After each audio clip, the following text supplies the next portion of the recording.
Capítulo 32. Osso, carne e sangue.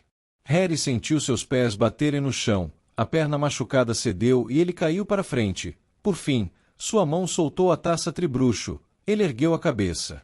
Onde estamos? Perguntou.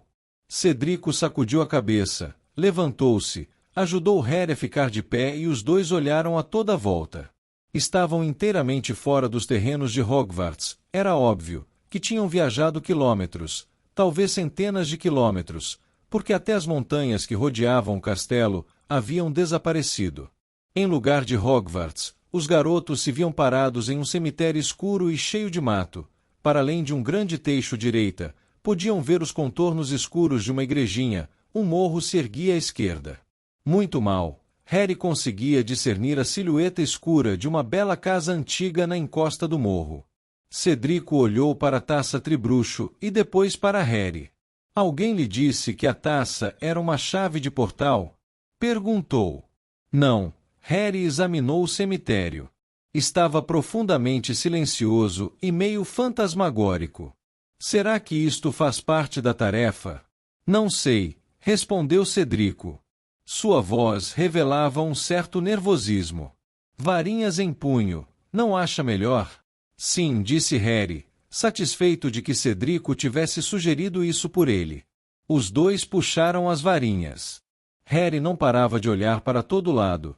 Tinha, mais uma vez, a estranha sensação de que estavam sendo observados.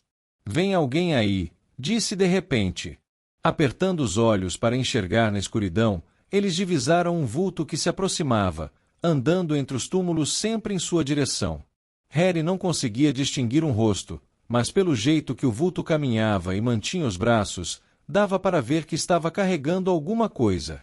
Fosse quem fosse, era baixo e usava um capuz que lhe cobria a cabeça e sombreava o rosto.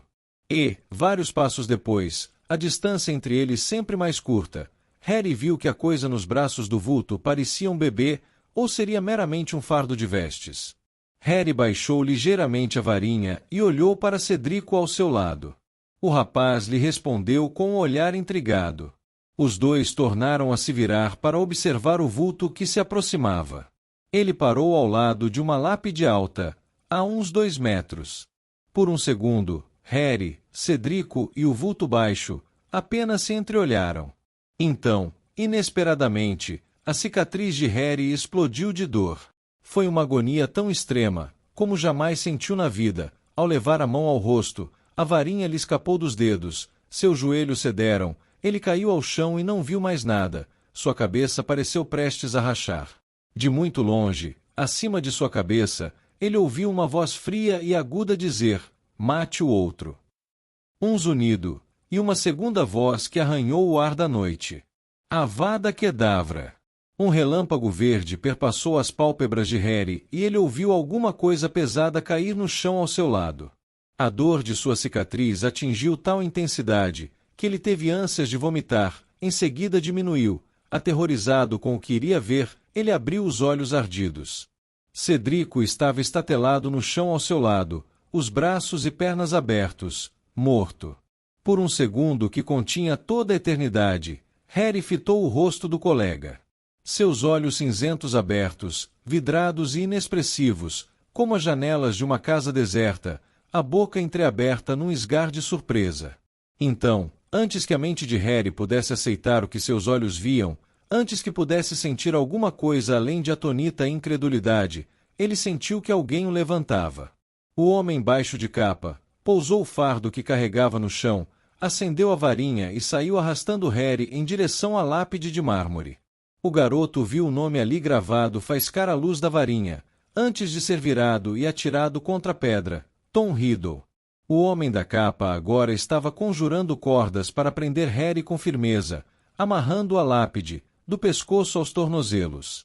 O garoto ouviu uma respiração rápida e rasa saindo do fundo do capuz, ele se debateu e o homem lhe deu uma bofetada com uma mão que faltava um dedo. E Harry percebeu quem estava sob o capuz. Era Rabicho. Você! Exclamou ele. Mas Rabicho, que acabava de conjurar as cordas, não respondeu, estava ocupado verificando se estavam bem apertadas, seus dedos tremendo descontrolados, apalpando os nós. Uma vez convencido de que Harry estava amarrado à lápide sem a menor folga e que não conseguiria se mexer, Rabicho tirou um pano preto de dentro das vestes e enfiou-o com violência na boca de Harry. Depois, sem dizer uma palavra, virou as costas e se afastou depressa.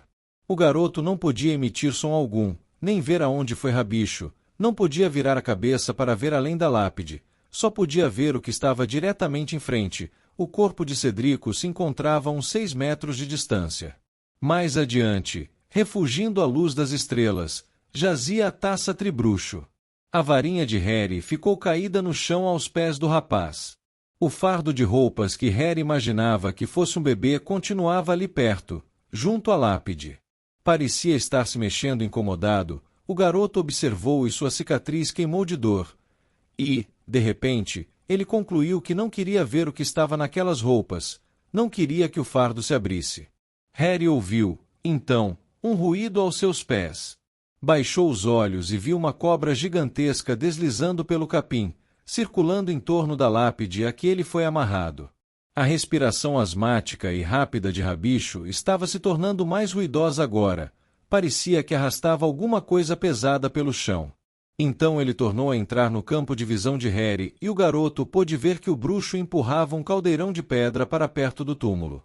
Continha alguma coisa que parecia água. Harry a ouviu sacudir, e era maior do que qualquer outro caldeirão que Harry já tivesse usado. Sua circunferência era suficientemente grande para caber um adulto sentado.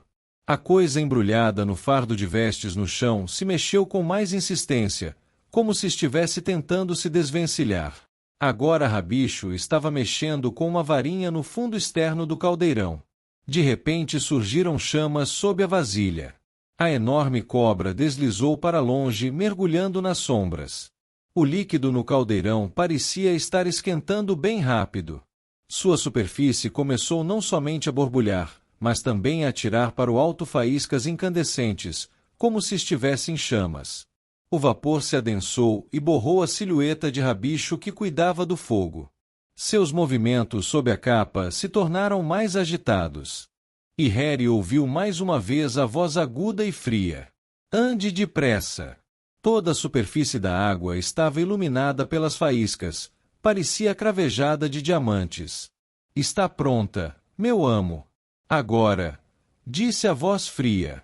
Rabicho abriu o fardo de vestes no chão, revelando o que havia nele, e Harry deixou escapar um grito que foi estrangulado pelo chumaço de pano que arrolhava sua boca.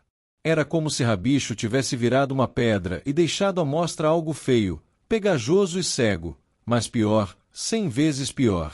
A coisa que Rabicho andava carregando tinha a forma de uma criança humana encolhida, só que Harry nunca viu nada que se parecesse menos com uma criança.